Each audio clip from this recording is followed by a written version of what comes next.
अस्सलाम वालेकुम दोस्तों, कैसे हैं।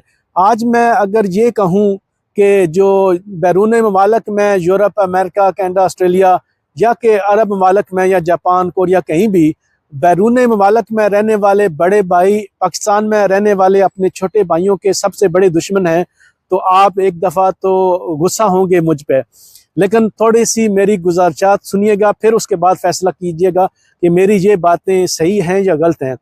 दोस्तों, हमारा एक कल्चर है ख़ास तौर पर पाकिस्तान में, पंजाब और KPK इसमें, और इंडिया के पंजाब में भी इस तरह है। बाकी जो सेंट्रल इंडिया है उसका मुझे नहीं पता, और बांग्लादेश में भी मैं कुछ नहीं कह सकता।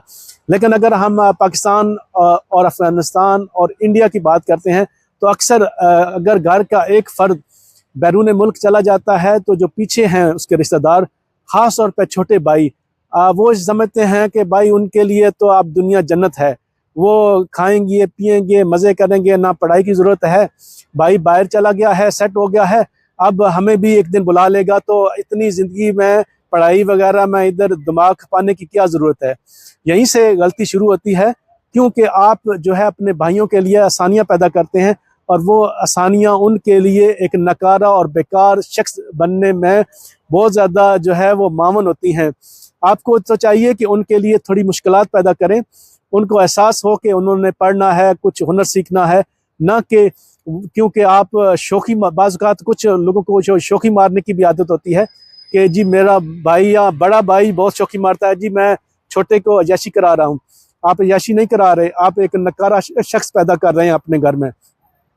हमारे यहाँ जैसे मेरा तलक जेलम, गुजरात और मंडी इस इलाके से, वहाँ अक्सर नौजवान जो सुबह अच्छे कपड़े पहन के होटलों पर जाते हैं, तो कोई आदमी पूछा क्या कर रहे हो, बस जी वीज़े का इंतज़ार कर रहा हूँ। और काम क्यों नहीं करते, जी वड्डा भरा यूरोप होता है। तो ये वड्डे भरा हैं, छोटे भराओं को बेड़ा गर्क कर रहे हैं। आप उनको पैसे एक हद से दीजिए, हद से ज़्यादा उनको नई गाड़ियाँ, नए मोटरसाइकिल मत लेके दीजिए कि उनको लगे कि ये ज़िंदगी तो आशाइशी के लिए पैदा हुई है।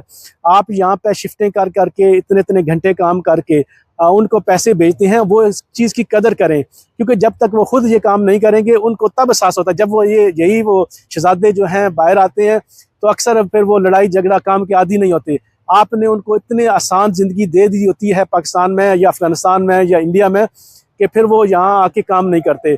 तो एक शख्स को हद तक उसकी मदद करें, उसको स्ट्रगल करने दें, उसको काम करने दें, उसको पढ़ने दें। उसके लिए आज से ज़्यादा पैसे मत भेजें कि वो महंगे फ़ोन ले, गाड़ियाँ ले, मोटरसाइकिल ले, और उसको एहसास ना हो ज़िंदगी की मुश्किलात का, क्योंकि वो बाहर आके फिर भी नकारा रहेगा, उसको एडजस्ट होने में बहुत ज़्यादा टाइम लगेगा।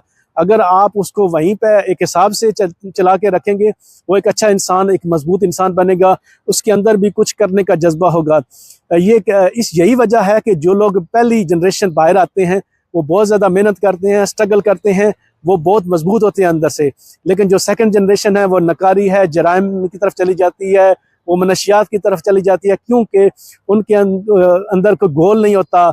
जो गरीब पहला निकलता है वो तो गुर्बत ख़त्म करने के लिए निकलता है, तो दूसरा क्योंकि पैसे आ जाते हैं उसके अट्रैक्शन नहीं रहती, और आप तो ये उसको खुले पैसे देते हैं। तो कोशिश कीजिए ऐसी गलतियाँ मत कीजिए। वीडियो देखने के लिए शुक्रिया।